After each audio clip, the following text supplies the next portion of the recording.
Hello बच्चों, हमारा प्रश्न है आयनिक त्रिज्याएं होती है प्रभावी नाभिकीय आवेश के व्युत्क्रमानुपाती, प्रभावी नाभिकीय आवेश के वर्ग के व्युत्क्रमानुपाती, अनावरण प्रभाव के अनुक्रमानुपाती, आवरण प्रभाव के वर्ग के अनुक्रमानुपाती। चलिए समझते हैं इस प्रश्न को। इस प्रश्न की मुख्य अवधारणा को समझने है तो हमें समझना होगा आयनिक त्रिज्याएं के बारे में। तो मुख्य अवधारणा में हमें क्या सीखना है? मुख्य अवधारणा में हमें सीखना है आयनिक त्रिज्या के बारे में।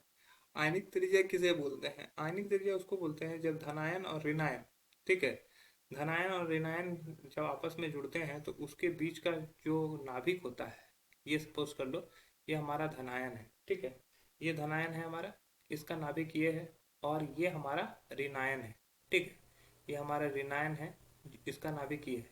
तो इस दोनों के बीच का जो डिस्टेंस होगा वो क्या होगा? ये हमारा एक तरह का क्या होगा? व्यास होगा।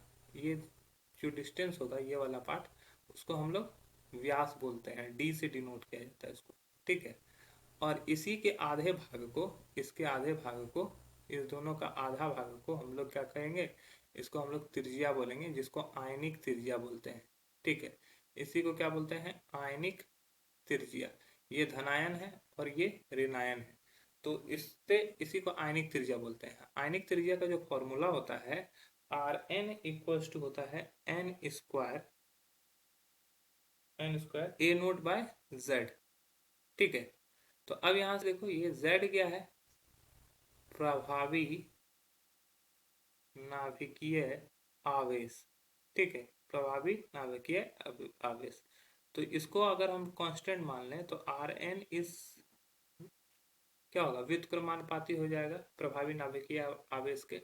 तो ये जो हमारा आयनिक त्रिज्या होता है वो प्रभावी नाभिकीय आवेश के व्युत्क्रमानुपाती होता है। तो पहला ही ऑप्शन सही है, अन्य ऑप्शन गलत हो जाएंगे। आशा है यह प्रश्न आपको समझ में आया होगा। धन्यवाद।